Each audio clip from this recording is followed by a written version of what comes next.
Assalamualaikum warahmatullahi wabarakatuh. Alhamdulillahirabbil alamin wa bihi nasta'in ala umuri dunya waddin. Wassalatu wassalamu ala sayyidil mursalin wa ala alihi wa ashabihi ajmain. Amma ba'd. Rabbis shrahli sadri wa yassirli amri wahlul 'uqdatam min lisani yafqahu qawli. Pada pertemuan ini pada mapel hadis insyaallah kita akan melanjutkan pembelajaran kitab Arba'in Nawawiyah, yang mana pada pertemuan lalu kita sudah membahas terkait muqaddimah atau pembukaan kitab Arba'in ini. Kita sudah mempelajari siapa pengarangnya, yaitu Imam Nawawi, biografinya, teladan yang bisa kita ambil, bisa kita contoh, dan juga pentingnya mempelajari hadis gitu. Nah, saking pentingnya maka nanti ada beberapa hadis yang perlu untuk kita hafalkan. Sebagaimana kita menghafalkan Al-Quran, kita juga sangat perlu dan harus untuk menghafalkan hadis-hadis Nabi Muhammad SAW. Oke, sebelum melanjutkan hadis yang pertama, di awal pembelajaran ini, mari kita baca surat Al-Fatihah terlebih dahulu. Kita hadiahkan kepada mu'alif, yaitu Imam Nawawi. Ila hadratin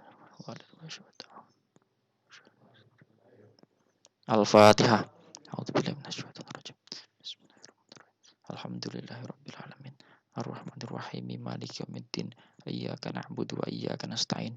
Ihdinas siratal mustaqim. Siratal ladzina an'amta 'alaihim ghairil maghdubi 'alaihim waladdallin. Amin. Al-hadisul awwalu. Hadis yang pertama.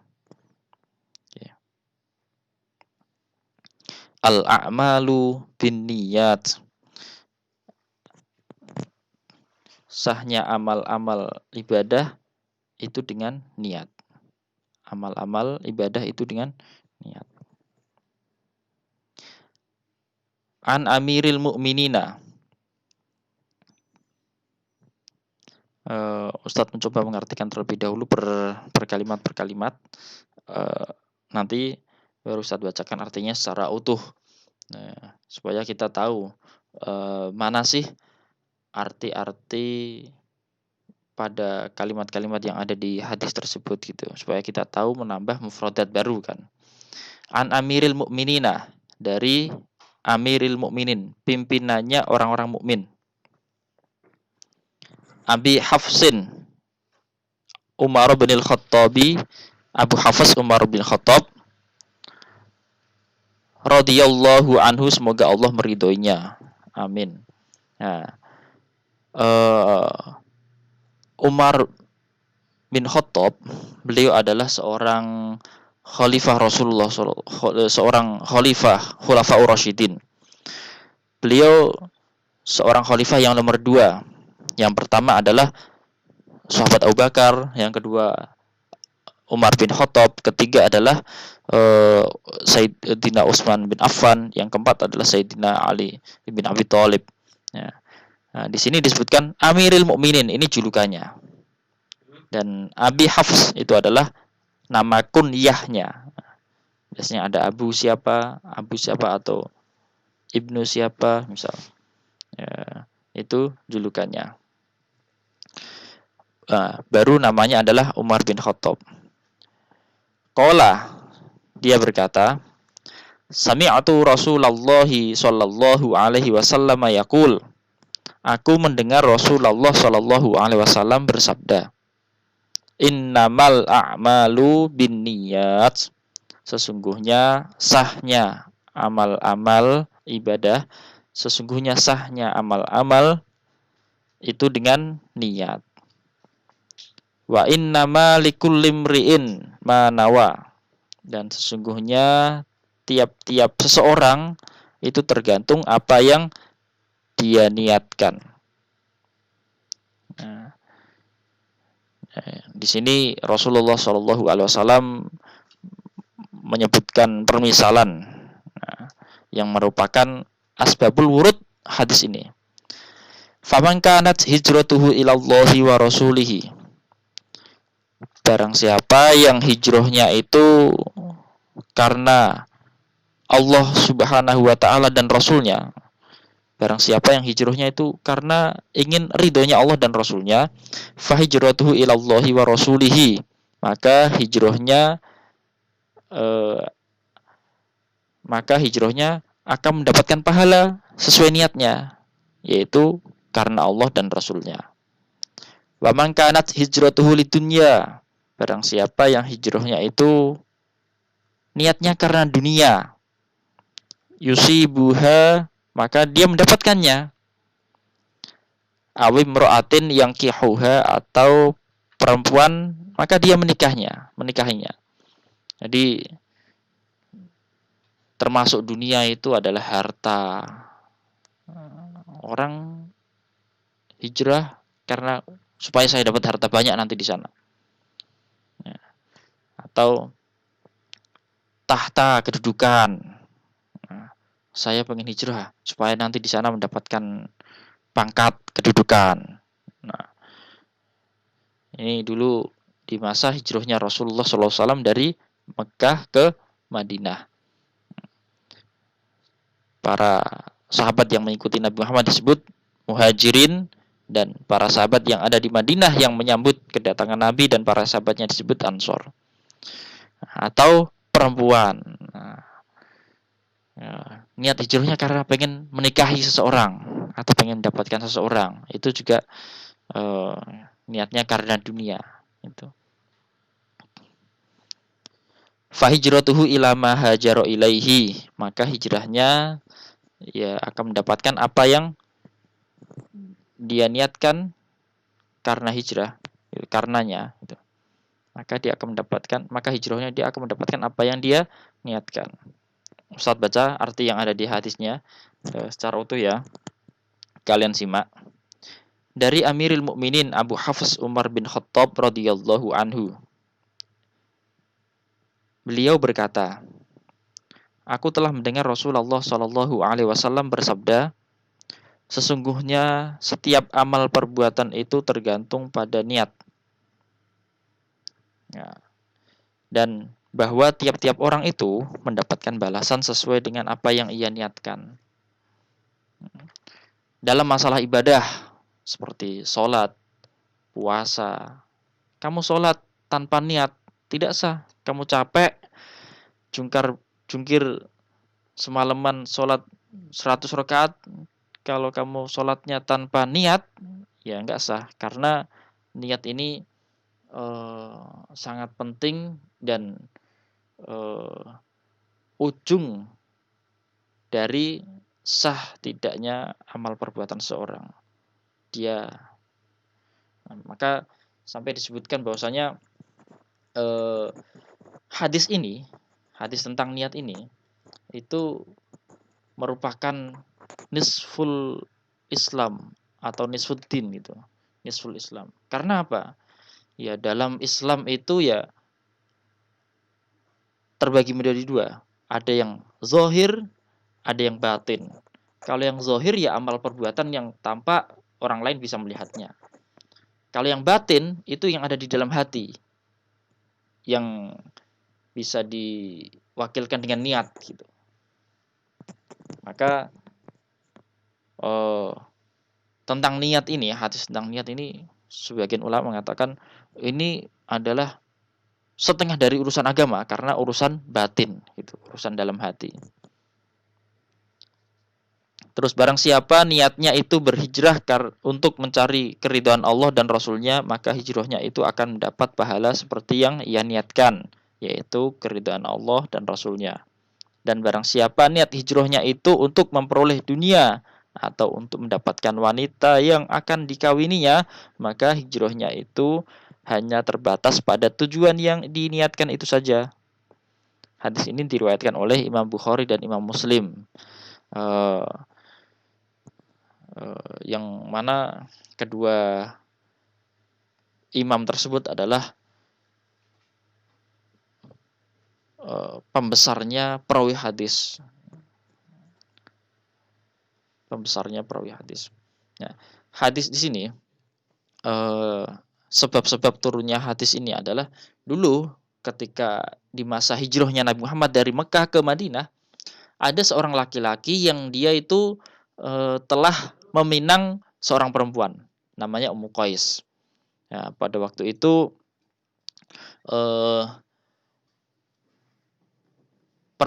si perempuan ketika sudah masa-masa hijrahnya itu, ketika seorang perempuan itu mau dilanjutkan untuk dinikahi, Ummu Qais atau perempuan tadi bilang, Ummu Qais, saya mau kamu nikahin, tapi syaratnya kamu hijrah gitu. Akhirnya dia hijrah dan apa? Ya, niatnya karena untuk dia hijrahnya karena untuk supaya menikah Ummu Qais tadi. Gitu. Oke, ini adalah hadis pertama yaitu tentang niat. Selanjutnya dari hadis tersebut bisa kita ambil poin-poin tentang niat. Poin pertama adalah amal ibadah jika tanpa niat maka amalnya tidak sah. Seperti tadi, sholat tanpa niat tidak sah. Puasa tanpa niat tidak sah. Zakat tanpa niat tidak sah. Haji mengeluarkan uang banyak, kalau ketika haji dia nggak niat, ya tidak sah hajinya, gitu.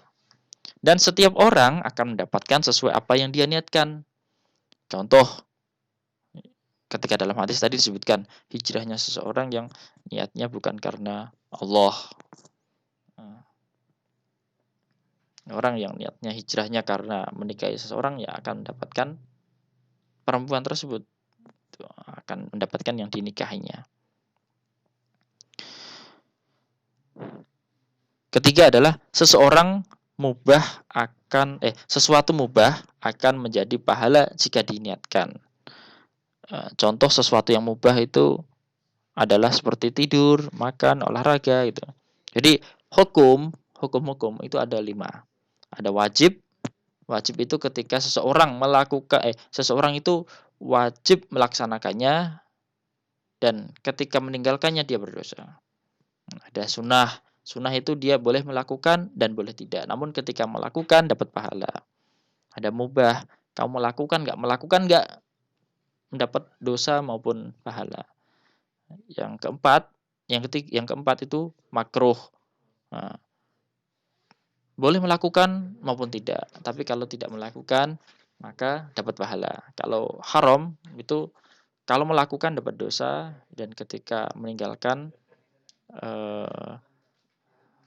dapat pahala. Nah, contoh misal sesuatu yang mubah adalah seperti tidur, makan. Kamu kan boleh makan nggak apa-apa, nggak makan juga apa. Olahraga juga gitu. Makan nggak apa, olahraga nggak apa, nggak olahraga juga apa.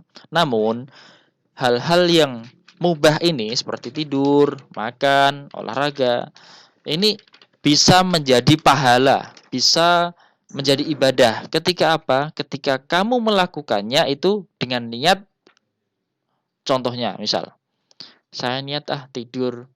Nah, kamu niatkan itu dengan mengkaitkan suatu ketaatan.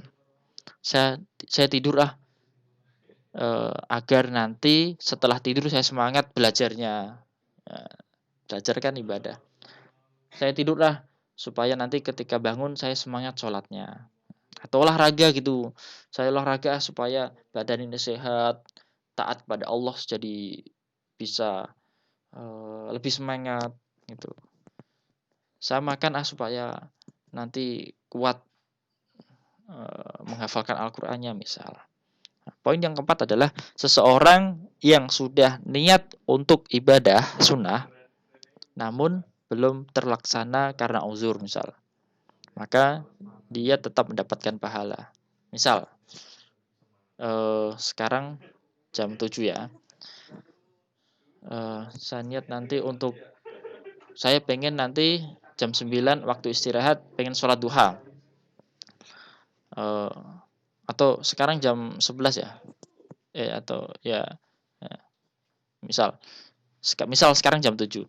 Saya pengen nanti waktu istirahat jam 9 pengen sholat duha. Ternyata lupa jam 9 nggak sholat duha. Maka dengan niat saja itu kita sudah mendapatkan pahala. Itu pentingnya niat dan kemurahan Allah Subhanahu wa taala. Ini hal-hal penting yang harus kalian catat, dan tugas kalian adalah pertama membaca ulang hadis. Kalian baca hadisnya, setelah itu dibaca artinya. Yang kedua, kalian tulis poin-poin tentang hadis niat yang ada di atas tadi. Nah, ini ditulis lengkap di buku tulis kalian. Nah, selanjutnya yang ketiga adalah menghafalkan hadis ke-1 tadi yang bergaris bawah untuk disetor minggu depan. Kalian hafalkan hadis yang bergaris bawah saja tadi. Nah, dan kalian setorkan minggu depan. Nah, bukti hafalan adalah dengan mengirimkan tanda tangan orang tua pada hadis yang dihafalkan. Nah, kalian ketika sudah menghafalkan, nanti di rumah dihafalkan di sela-sela waktu. Nah, terus minta disimak sama orang tua atau kakak atau siapa, terus minta tanda tangan hadis yang sudah kamu hafalkan. Ingat, yang dihafalkan yang bergaris bawah saja, sedikit itu. Nah, oke, sampai sini ya. Ustadz akhiri dengan bacaan kafaratul majlis. Subhanakallahumma wa bihamdika asyhadu an la ilaha illa anta astaghfiruka wa atubu ilaik. Assalamualaikum warahmatullahi wabarakatuh.